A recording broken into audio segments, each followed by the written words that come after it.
Good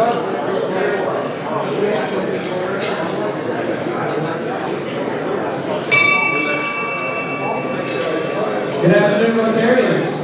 Thank you all for being here today. We've got a special program for you.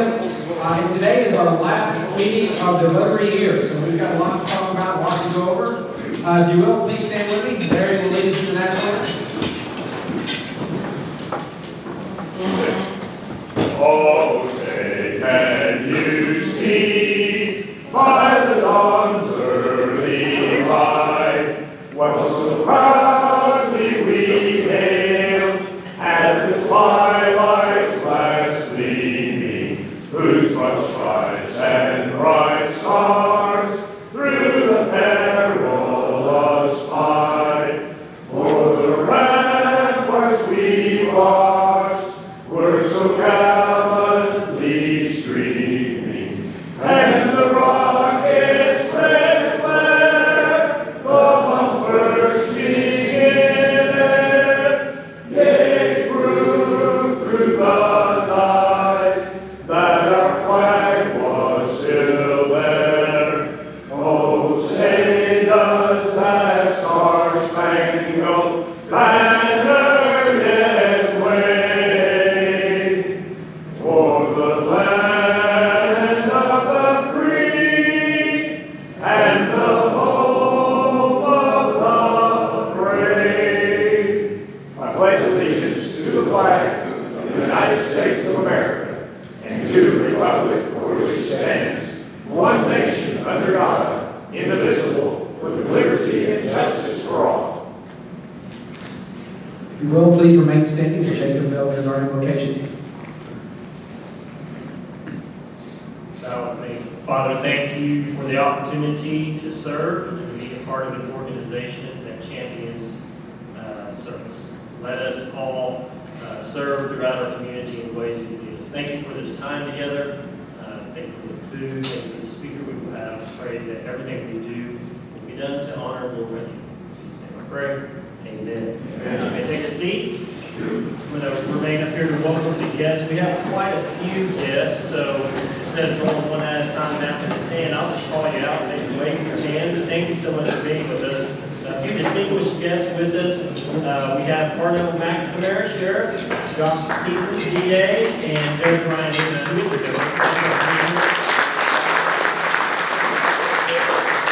And then going down the rest of the guest list, we have Chris Eubank, Hollis Foster, Kate Garrett, Chris Garrett, Steph Martin, Jimmy Swartz, Reed Lukey, Jeff Ans, Anna Brown, Kathy Cray, and Wayne Tide. Please wave to us. Thank you all so much.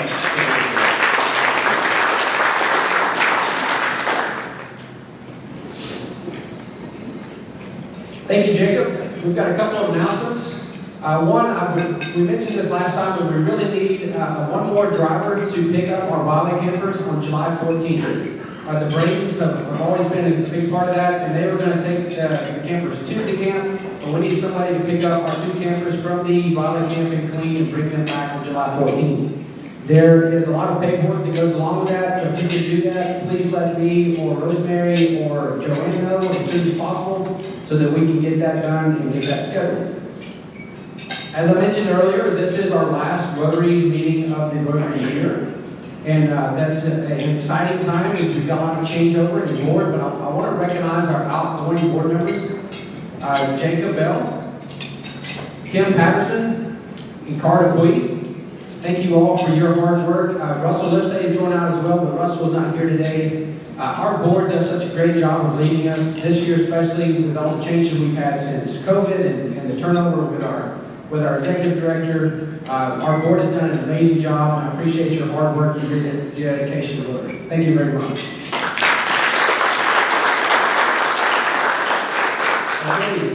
Today's theme is outgoing board members, and Jacob gave our invocation. Now we have Carter Queens who's going to give our introduction.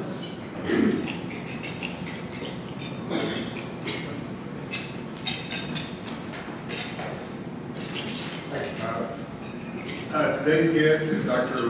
Ray Perryman. Dr. Ray Perryman is president and CEO of the Perryman Group, an economic research and analysis firm based in Waco, Texas. He holds a BS in mathematics from Baylor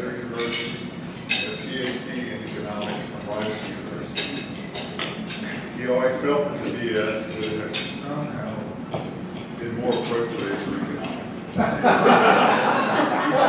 He took his first economics course on a coin flip between economics and psychology. The rest is history. Dr. Perryman has been called a genius by the Wall Street Journal, a world-class scholar by Business Week, the unofficial state economist by the New York Times, the most quoted man in Texas by Texas Monthly, the conscience of Texas by NPR, and his personal favorite, the state's premier barbecue connoisseur by the Dallas Morning News. But his wife calls him can't be repeated in bigger company. Please welcome Dr. Ray Perryman.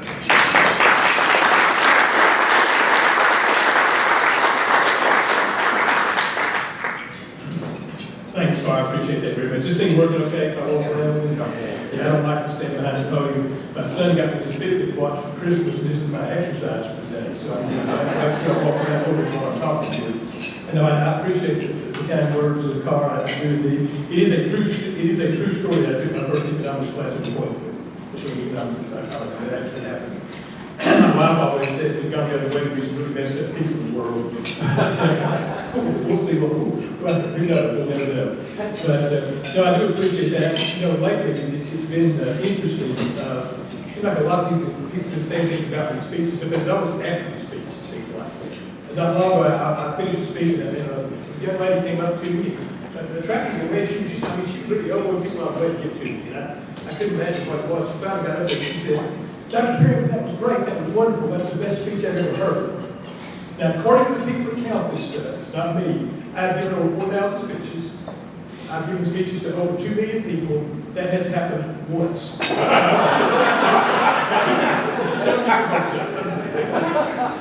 She said, listen, you got to tell me when's this speech going to be published? So I said, oh, I don't know, maybe posthumously. She said, man, I'm going to go home and pray that real I knew I had a few people praying for that, but I think the worst was a young man that came up a month or so ago after his speech. He runs up to me, he says, Dr. Perryman, Dr. Perryman, I want to tell you how much I really appreciated your self-deprecating humor. And I said, well, I guess you kind of sneak up a lot more area, so I guess it's great to be with you. I'm glad my schedule works out. My schedule is crazy all the time. I was in Santa Fe yesterday. I was in West Texas last night, but I'm here this morning, so that's good. I'm in Fort Worth tonight. Tomorrow. So I get an anxious good one day to wake up. But in any case, it's great to be here. We'll talk a few minutes about the economy, some of the key issues, and that sort of thing. We have more time at the end. Tyler will give you a heads up. I'll try to take a couple of questions as well. I know you guys like to get out of time.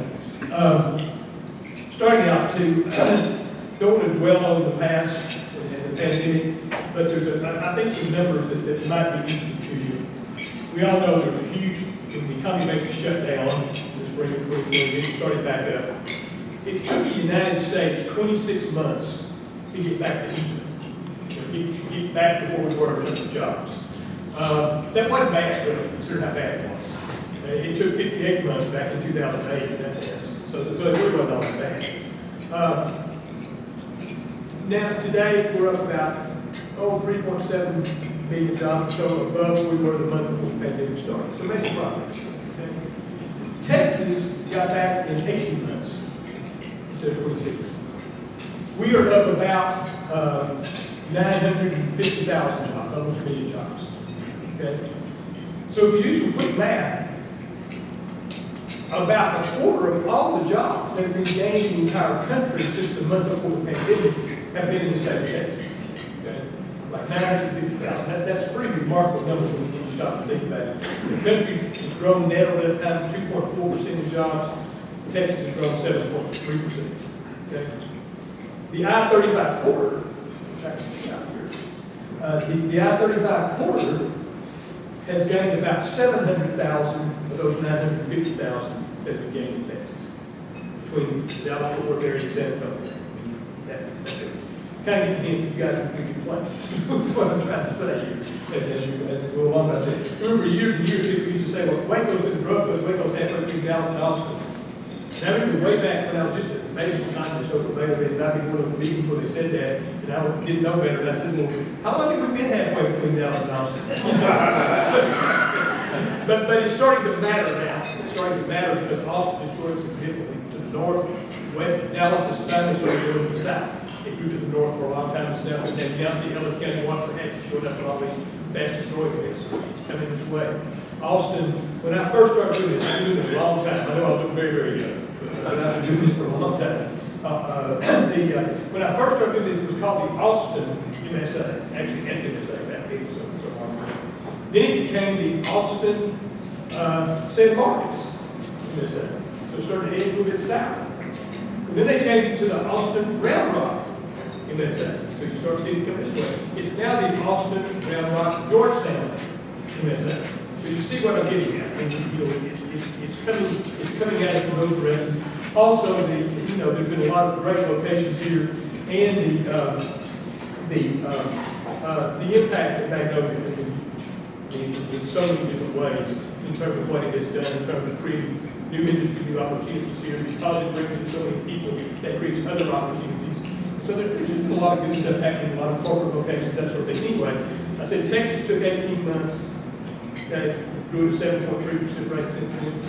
Waco took 16 months, faster than the state as a whole, and it's grown a little bit higher, about 7.4%. So you've actually outperformed the state economy since the pandemic, and the state economy has outperformed every other state by a wide margin. So all that to say, the area is in good shape. We feel very good about where it is going forward. We think it's going to continue to grow at a very healthy rate, and again, continue to outperform the state a bit as we move along.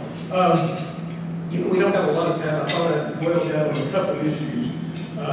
One is it's all the inflation, interest rates, housing, all that stuff that everybody's talking about right now. And the other one, and the guys, Tom kind of got me riled up about this one, talking about the workforce, immigration, and that sort of stuff.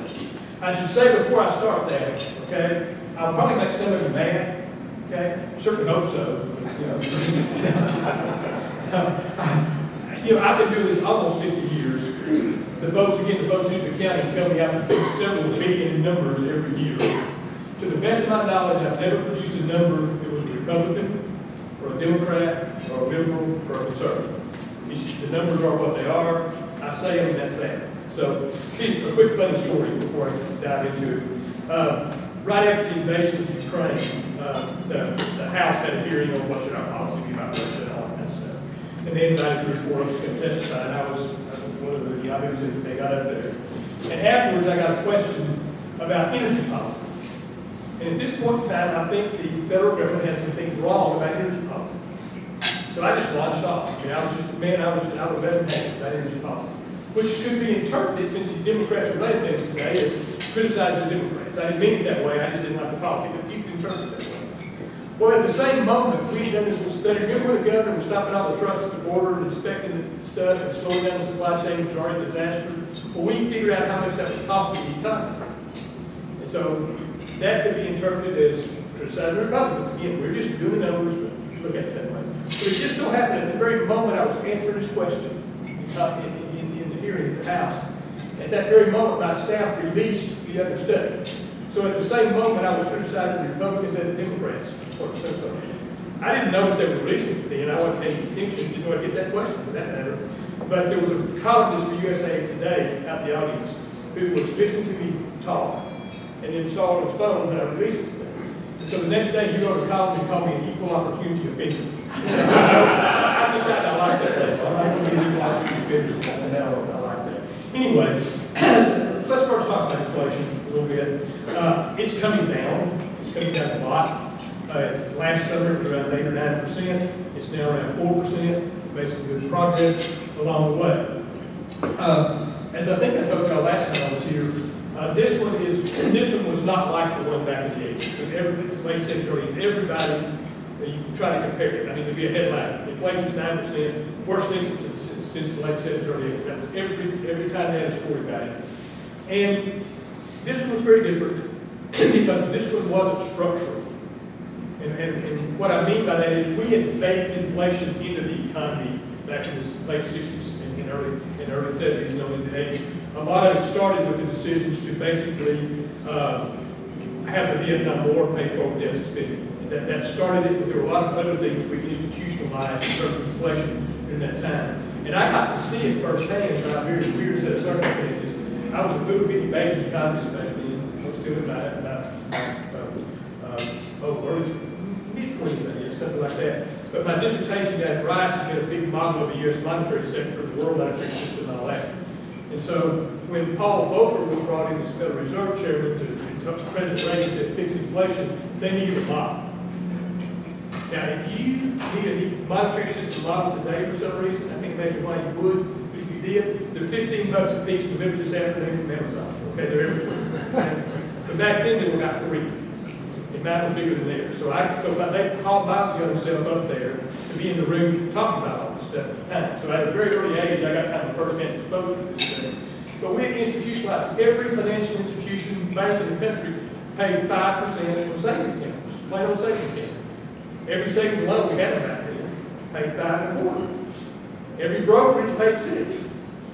That was basically the floor. Funds were going to cost more than that. So inflation was being more than that for 15 straight years. We had that. If you had a government contract, you had a monthly escalation clause. I mean, did you have some of those? You wish you My father. Your father did, okay. Now, like I say, I'm older than a lot of folks. Anyway, you got to go in every month to raise your prices. Well, again, you're baking in inflation. We got rid of all that, we didn't bring it back. This one was a garden variety inflation on steroids. What I mean by that is that garden variety inflation is too much money chasing too few goods. But as you all know, we have a massive supply chain problem that causes us to have too few goods. We had the federal government put out trillions and trillions of dollars in extra money for all the stimulus associated with the pandemic, which gave us too much money. Okay? So not only we had too few goods in a way we've never had before, worst thing we've ever seen, and we had too much money at a level we've never seen before. And so, and I'm not, again, there's some good and bad things about all the money they put out there. I think some of it was absolutely necessary, but there was good and bad about it. But regardless, what happened was, you suddenly have all these people who have extra money in their pockets. They're cooped up for 18 months. And then you tell them, okay, now you can go out and do something. They finally get to go outside, they got extra money in their pocket, what do you think you're going to do? Well, run out and spend that money. The first thing they say is, man, I want a new car, I want to get me a new car. They're all excited, they drive up to the car lot, and they're naked, they're vacant land. There's not new cars. So what they do, well, they start bidding up the price of used cars. To the point they cost more than new cars cost the year before. I mean, all this kind of stuff happened. Because we had a combination of those two things together. There's nothing good about that. It has a lot of harm. But the good thing about it, if there is something about it, is it does correct itself over time. We've pretty much spent that extra money now. And of course, the Federal Reserve got involved and started raising interest rates pretty significantly. That creates fallout when you do that. I'm sure many of you, depending on which side of the balance sheet you're on, have good and bad experiences from higher interest rates, but they've been there. It certainly cools off the housing market. This time last year, you could get a home mortgage for around 3%. Right now, it costs you around 6.5%. That makes a big difference. That disqualifies a lot of people. It makes a lot of people postpone. It makes a lot of people go to sell the house. All of those things start to happen. And so, as that starts to happen, that trickles through the system, and somehow it affects the banking system to some extent. A lot of people are concerned. Everybody keeps saying, every time we have something, it's just like the last one. Everybody wants to make this banking system situation just like 2008. It is not. Okay? 2008 was a massive screw-up from the house and state. We decided that every person in this country, deadbeat, no money, no savings, no job, no ambition, mama didn't like them, kicked the dog, whatever. All they needed was a house. Man, if we could just get them in a house and fix them up. So we didn't bother with details like name, address, income statement. We didn't bother with that. We just got to figure out a way to give them a house, give them a mortgage.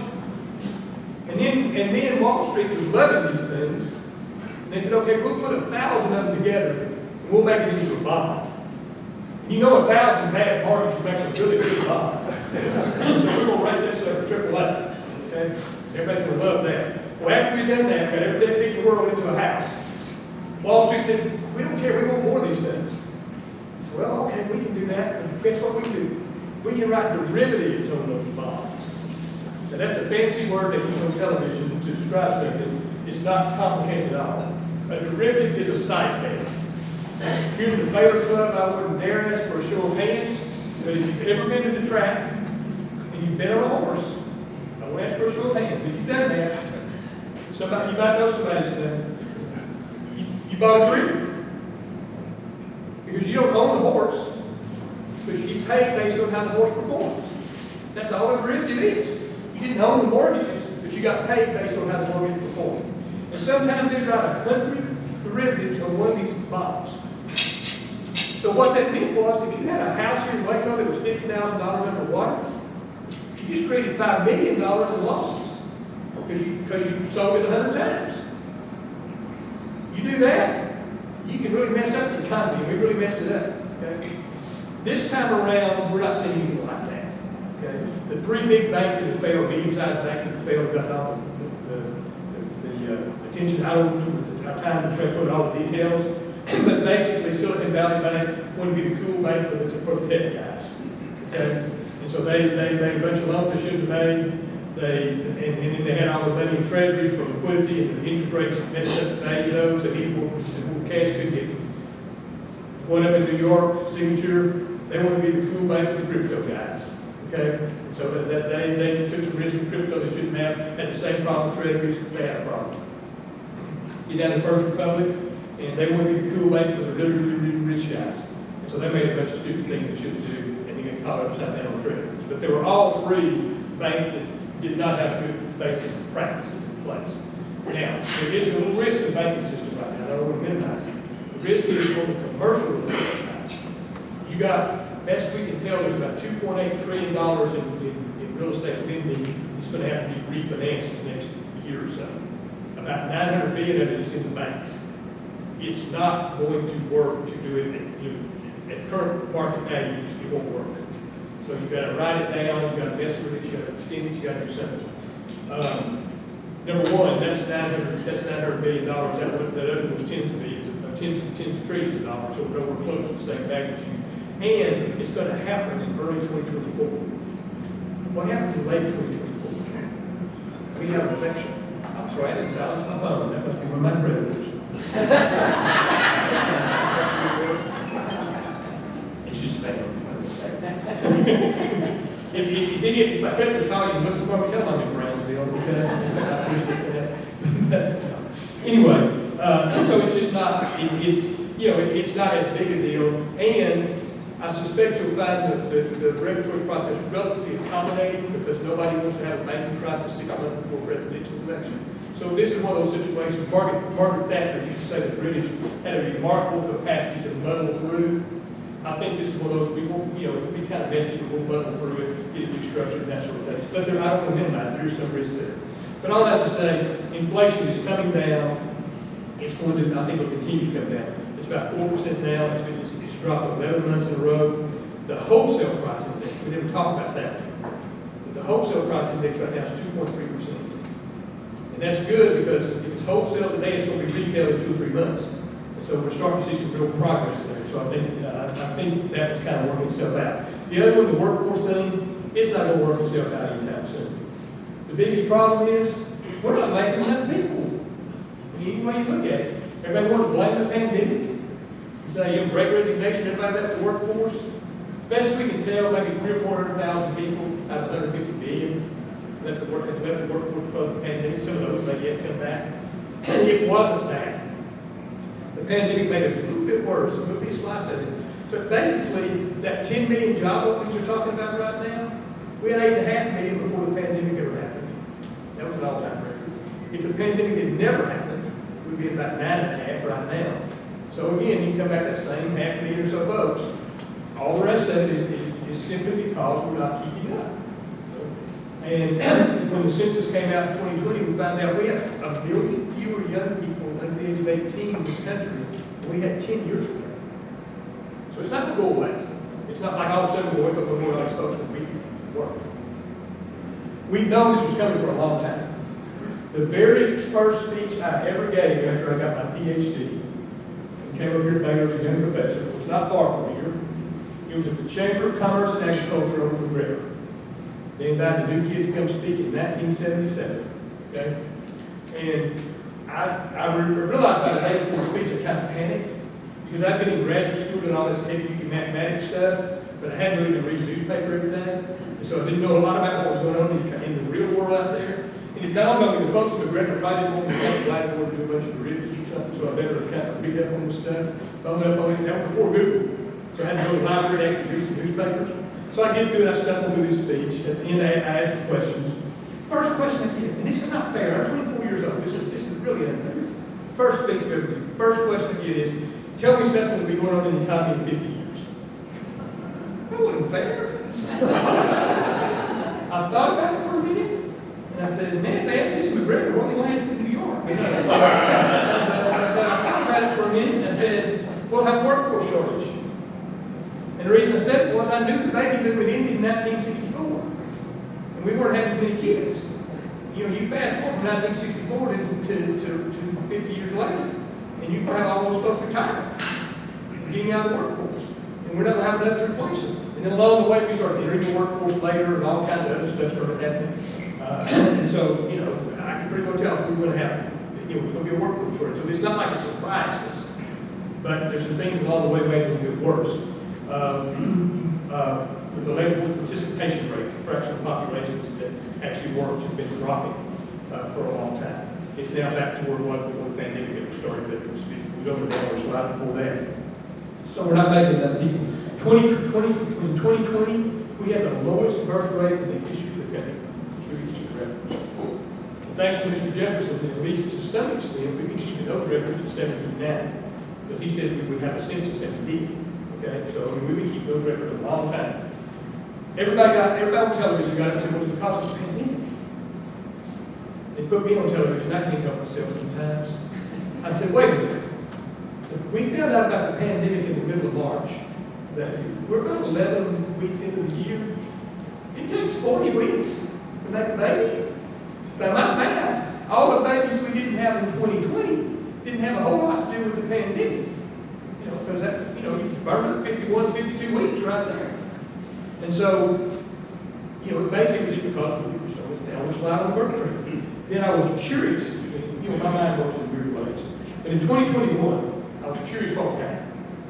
Because on one hand, that's the year everybody is thinking about the pandemic. Saying maybe this is not a good time to bring a kid to the world. On the other hand, they're cooped up at the house and not a lot to do. I couldn't wait for those numbers to come out. And I'm here to tell you they're out now. It went up a little bit. There's something about us, I'm not sure what. But, you know, anyway. But the bottom line is we're not making enough people. Well, what do we do about it? Well, one thing we can do is replace people with technology. You can do it in the short run. You can't do it forever. In the short run, you can do that. Right? You can self-checkout at the grocery store now. You can do that. You know, a few years ago, there was always a human being checking out. Now you go check yourself out. You know, those kinds of things. And you find it in other industries as well, where we figure out those kinds of things we do. We can try to coach people back into the workforce. So those folks that dropped out, pay more money, give them more flexible schedule, let them work from home more, provide some child care, provide some parent care, a lot of kind of sandwich between. That's where you can do all kinds of things, and we're doing a lot of that stuff. The other one we can do, and I said, you know, I'm going to try to make some folks mad before we get too far into this, is immigration reform. Okay? We can do something with immigration. And it's not a complex issue. We need people, there are people that want to come. Okay? And there's three basic immigration issues right now. One of them has nothing to do with the workforce. That's all the mess that's going on at the border right now from Central America. And I'm down there all the time. I do a lot of work down there. It is truly a crisis. It really is. But that's not about our workforce. We're not going to fix it with anything we're doing right now. Both parties have their plans. Neither one of them will work. We're not going to fix that unless we go fix those countries and solve some of their problems. Because think about it. If you were a parent, if you were a father, you had a kid. At least two of them. I got five. At least two of them. No. You're a mother. You have a kid. Okay. You wake up in the morning, and you're faced with three choices. Choice number one, it's been a 7-year drought in the agricultural economy. There's no food. I can stay here, my kid can starve to death. Second choice. The gangs have taken its place over. The violence that they're killing hundreds of kids every day. I can stay with my kid, the gangs probably will kill them. That's second choice. Third choice. I can walk a long way with my kid and maybe give them a better life. What choice are you going to make? Okay, pretty obvious. It's not a great choice, but it's free. It's not what best you can. You get there and they say, well, no, you can't come in, your paperwork's not right, or we got this law, or whatever reason, give you policy you want to. You can't come in, we'll send you back. The next morning, wake up, they have the same three choices. So we're not going to fix that, anything we're trying to do right now, but that's also not our workforce, is what we're going to talk about. We have two pieces of our workforce this year, documented and undocumented. Okay? Let's talk about undocumented first. This morning, 14 million people went to work in Texas. 1.4 million of them were undocumented. 1 out of every 10. In the construction industry, 40% of our workforce. In the agricultural industry, 40% of our workforce. In the hospitality industry, 30% of our workforce. If you want to go anywhere, build anything, or grow anything, you better recognize we need those workers. And there's not some other place to get them. We don't have that many unemployed people that want those jobs sitting around here. There's not some other state. Back during the Rust Belt here, we'd always say, we'll go to Michigan and get them. Michigan has unemployment too. We don't have a place to go get these folks. We face the same shortage that the rest of the country faces in terms of workers right now. So, so basically, some reform that allows them to secure the border, but allows people to come across and work and then go back, or come across legally and stay for a while, and whatever process you want to put in place, but a rational process that lets us make them a market. The market created these people. We workers, market found workers. That's what markets do. But we're forcing that market to be very, very inefficient because we don't have a policy to rationally make it work. Now let's talk about the legal immigrants for a minute. Let's talk about those. This may shock you. You don't believe me? You don't think I'm telling the truth? Go walk through the hospital on the way home. 25% of our doctors in the state of Texas are immigrants. I don't mean children of immigrants. I mean immigrants. 24% of our other healthcare workers are immigrants. Those scientists and engineers we're so proud of, 24% of them are immigrants. Because we're not making enough people. Yet, our friends in Washington, both parties work together. Somehow they both got the idea that the country based on immigration shouldn't have immigration. I'm not sure that's happening. During the middle of this workforce shortage, we have cut our quotas 75% in 5 years. We need people. There's people. This is not rocket science. But it's a very difficult political issue. I will say, I mentioned Tom Burger, Senator Portland from Texas, has recently pulled together a group of Republicans and Democrats, primarily the border states, but a group of Republicans to try to work on this issue and try to get something done. It won't be the first time they've tried, but if they succeed, it'll be the first time they succeed. So anyway, I hope that happens. How about doing time? 5 more minutes, okay. Yeah, okay. Maybe 8 more minutes. Wow. Okay. I'll be singing song. I did sing the national anthem at the Cubs game once. I really did. Yeah, I was down, a friend of mine, I was on the field with friends anyway, for whatever reason. And the guy who was supposed to sing it was sick that day. The same guy sings the national anthem frequently almost every day. He was sick that day. And the people who run the PR up there that I met before came up and said to me and a friend of mine, y'all want to sing the national anthem? They were joking, but we said, sure. So we did. Otherwise, the organ would just play it, you know. They probably did play pretty loud while we were singing. I had to say nothing to do with the speech. Anyway, given that, one final thing on that subject. I mentioned that the country has a billion fewer young people than we had 10 years ago. The state of Texas has 440,000 more young people than we had today. That is the single biggest resource this state has for the future. More important, all the fancy tech stuff, all the oil and gas, anything else you want to talk about. The most important thing we have is those young people, because that is the currency of economic growth in the future. Anybody who's done any work in economic development in any way, shape, or form, Jessica and the rest of the room, the first question you get is, can you get the workers? There's nothing more important than that. If you're your own business right now, it's the same issue. Can you get the workers that you need? If we train these kids, we will be in a position to say yes when almost nobody else can. If we don't train these kids, it's going to be messy. They're hard to train. The reason that we have a rapidly growing population is primarily because we have a young Hispanic population. Basically, if you look at demographics in Texas, Hispanics and the Asian, Middle Eastern, and the other group they call it, are both growing very rapidly, but the other group is very small. Blacks are stable, steady as you go, and those are falling. Been that way for a long time. Okay. Right today in Texas, 52% of our kids in school, in public schools in Texas, are Hispanic. That number will be 65% in just 2 years. It's 52 right now. We did this deal not long ago where we're trying to make the point to the legislature. We can sort of calculate the household wealth of all the families of school-age kids in Texas. We broke it up by ethnicity. Those families have 52% of the kids, have 5.7% of the land. Now what that says is, it says they're not going to get a summer enrichment program they need, or a piece of software, or a broadband subscription, or a tutor. If they're a really smart kid and they're going to school, they may have to take a part-time job, you understand, get by. More than likely, the adult literacy rate in Texas at level 3, which is 8th grade or above, is pretty discouraging. It's only 40%. Given the household wealth of those people, most of them will be in that group. That 60% that's not through at that level, that means they're not reading to the kids. That's what it is. Or they are not reading well. So no matter how well intentioned they are. So it's a real challenge to try to do that. 20% of them enter school with a language barrier, 2%. And that's 1 out of every 50 kids. That's 1 out of every 2 classrooms enters public school in Texas homeless. That's the reality of the public school population that we have. Okay? And we have, along with that, even with the, looks like we'll be a little bit of money if they ever get the legislature to sort of mess out right now. We'll get some more money, and the budget looks pretty good on it, but even with that, we're still ranked like 40th in terms of student spending, with a very tough to educate population. If we educate them, it's going to be wonderful. If we don't, it's not. I'll give you 2 more quick numbers, and then I'll get off the numbers and take your questions. First number is,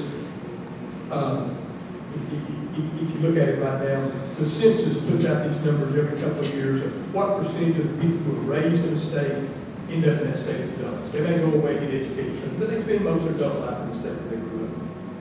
Texas always leads that. Texas state, Texas. It was almost 80% last time, 78, 70%. So 4 out of every 5 of these kids I'm talking about are probably going to be here as adults. They're either going to be productive citizens, earning money, contributing to our economy, creating things, starting businesses, paying taxes, or they're going to be folks that we're going to take care of. That's the bottom line. It's going to be one or the other. Some other numbers, and these didn't come from census. These came from a really good source. These came from the Perryman group. And I got to tell you, they're really good. But that's it. No, we took a look. We asked the question: what if we just stay as good as we are in education? What if we don't get any better, any worse? At every level, elementary school, high school, junior high, community college, university, graduate school, trade school, technical school, whatever. All across the board, we just stay just like we are. We don't get better, we don't get worse. By ethnicity. That's the key. And you just let demographics do what demographics are going to do, but we do not control that half of the equation. We have the opportunity to control the other half of the equation. If we just stay as good as we are right now, by 2035, which is not a long way in the future, the average person, not household, person in the state, about $6,000 a year less income in today's dollars than they have right now. What that means is we don't attract all these great firms because we don't have this great workforce. All these big investments, we don't attract them because we don't have the workers. And we have more social service needs. So we have a slower growth, higher needs economy. And we don't like that. We don't want that. So it's very important. I think there's one thing I can say to any audience, I say it to a lot of audiences, one thing of all the things I can tell you we can do to improve Texas and make sure that it's not going educating these kids to grow our future workforce is the best thing we can possibly do. Let me stop there. Is that about right?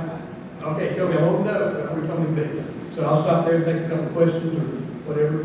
Don't feel like you can only ask about what I just talked about. If there's anything going on in the economy, we're involved, we're up somewhere. So you know, if you, anything else you want to ask about, I'll do my best to answer, make up something or something. So, go ahead. Yes, sir.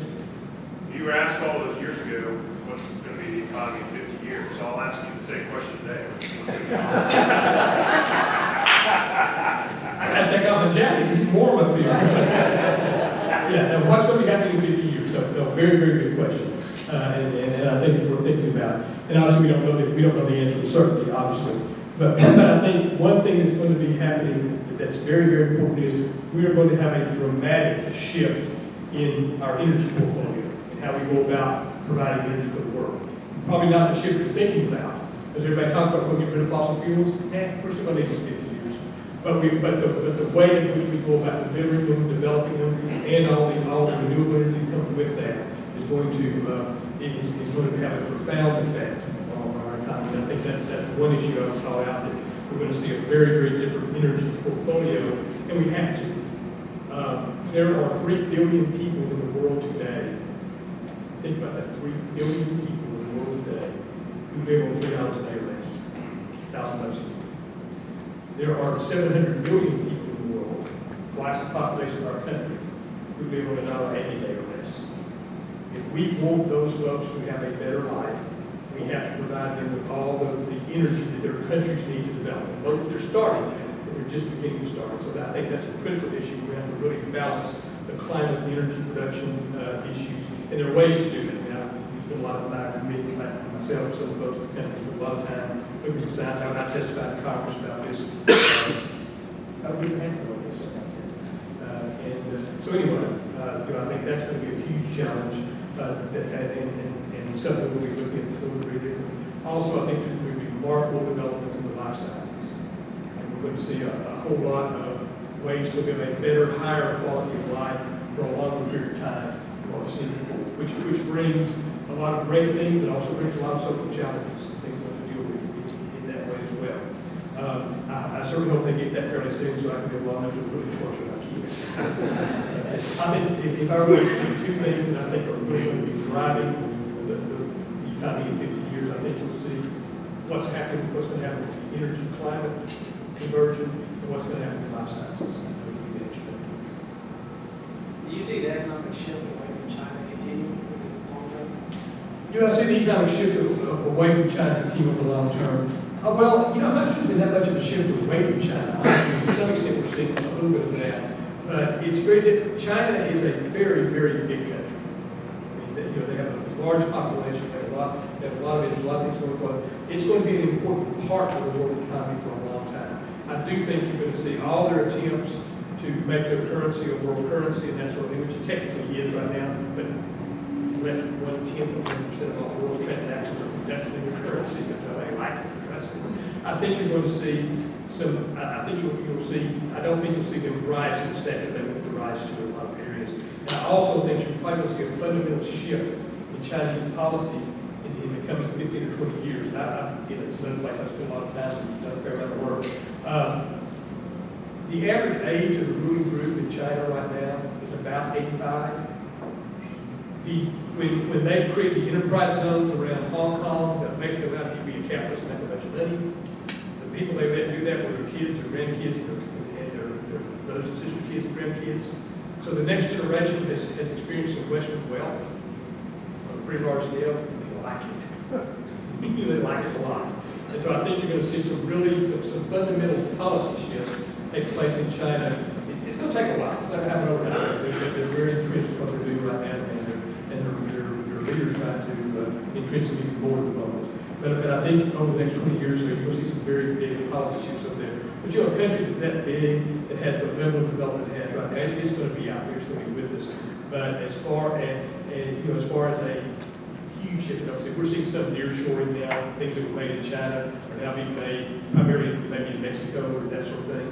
And so we're seeing some of that shift. It's in terms of the grand scheme of global economy, it's not enough to really move that needle all that much. We are seeing some of that.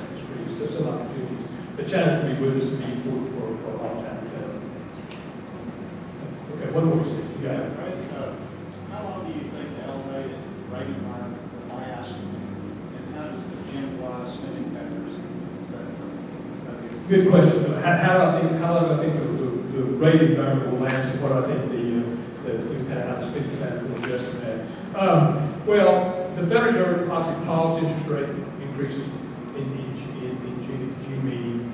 They're still leaving the door for raising maybe 1 or 2 more times. And I think by the end of the year, you'll see it stabilize. Some of the other rates are already starting to come down a little bit. I think you probably see that happen. As far as the spending pattern, it's very interesting. In fact, economics has a Nobel Prize. And one year they gave it to some psychologists, which made us very upset. But they gave it to these psychologists because one thing they figured out was we sometimes do really stupid things and we sometimes react in really weird ways.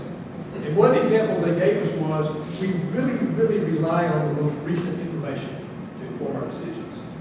And if you want to think about that for a minute, think about when the price of gasoline gets $3 a gallon. There have been times in the last 10 years in your life when you were upset because the price of gasoline hit $3 a gallon. And there were times in the last 10 years when you were happy when the price of gasoline hit $3 a gallon. And it all depends on where it came from. If you went from 2 to 3, you're upset. If you went from 4 to 3, you're happy. It's the same price regardless. Well, where that comes into play is we saw 3% mortgages last year, below 3% mortgages a year ago. We're seeing 7% almost right at mortgages now. It doesn't have to get back to 3 for the housing market to recover. If it gets to 5.5, folks will be really excited. And that's how. And I say that because that's how our minds work. That's how our economy works. So as the interest rates start to come down, you'll see the spending on some of these higher dollar, particularly financed items, including investment items. You'll see it pick up a lot faster than you would have thought it would have picked up a year ago. Simply because that's how we react. We react to the most recent information, much more so than any historical context or anything like that. This comes from a guy who wrote a syndicated column this week on a guy that was born 300 years ago.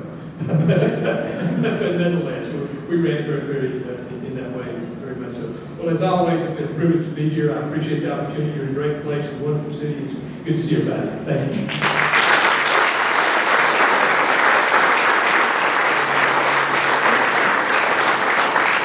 Thank you, Dr. Perryman. Waco's lucky to have you, Waco's lucky to have you, and we are honored to have your presence today. Thank you for taking the time to visit with us. I want to re-welcome our guests. Thank you all for coming today. Our next meeting will be on the 18th. Don't leave yet. I've got a couple quick things for you. Our next meeting will be July 18th. We're not meeting on Tuesday, July 4th, so it'll be July 18th here. I want to thank Dr. Sawyer and let's see, Dylan, King Curry for working the registration table today. Thank you to Mike Stone for working the camera for us. And I want to say a couple words. This is my last meeting as president of Rotary, and it's been an absolute honor to serve you all. It's been good for me to get to know all of you on a better level. I want to thank Ashley Allison and Russell Lipsey for believing in me and asking me to kind of take this journey. I also want to thank my lovely wife for not only allowing me to, but supporting me and encouraging me to take this journey. It's been a great year, and it's been fun. We've had a lot of things happen since COVID. When I came on as secretary, there's been a lot going on. But the fun part about it has been how we all come together and we got through it when things weren't looking good. And to see this amount of people in the room after we were down to just having 15 or 20 at a video meeting 2.5 years ago is a great sight to see. And I'm just glad that I could be part of that for a few minutes. So thank y'all for allowing me the opportunity to serve as your president, and I look forward to continuing on as past president next year. Now, the good news is I'm leaving, but the even better news is we have an amazing president-elect who's going to come in next year. You guys may not know, and maybe some of you do know, how lucky we are to have somebody like Rosemary, who knows Rotary inside and out, and is a great Rotarian, not just as a Rotarian, but serves it in her day-to-day life. And I am pleased to announce to you and pass the gavel to our new president-elect, Rosemary Rayfuse. Come on.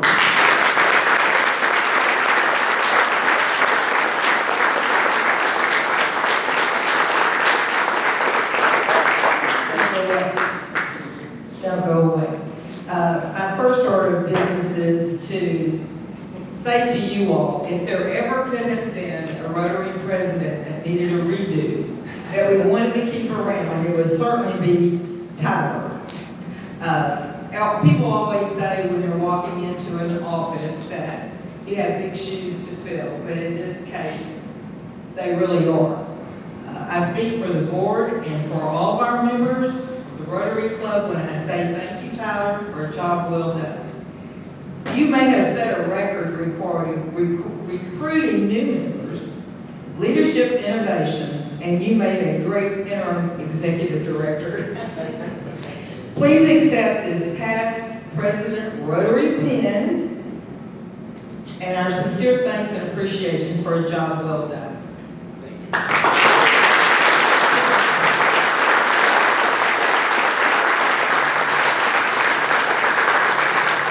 Following the Rotary tradition, it is time to adjourn so that we get out of here on time. I look forward to working with you all. Our next meeting will be the second meeting in July.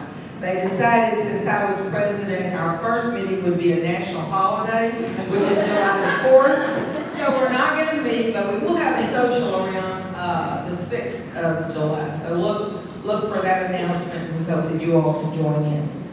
So with that,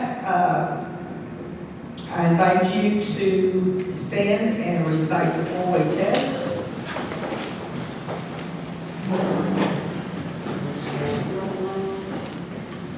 Is it